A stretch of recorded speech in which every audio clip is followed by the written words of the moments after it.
આ શાનું દ્રાવણ છે? CuSO4 મતલબ કોપર સલ્ફેટ. આ શું છે?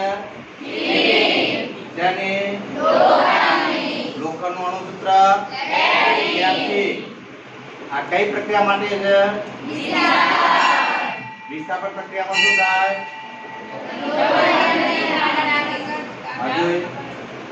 વધુ સક્રિય ધાતુ દ્વારા ઓછી સક્રિય ધાતુનું વિસ્થાપન થાય. ખબર પડશે?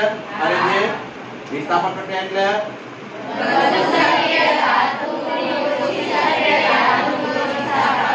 વધુ સક્રિય ધાતુ કે ઓકે. આ લોખંડને આપણે CuSO4 ના દ્રાવણમાં મૂકીએ છીએ. 24 કલાક પછી ચેક કરશું. દેખાય છે? ફોટો લેજો. ઓકે. કિરીએ નાખો પેલી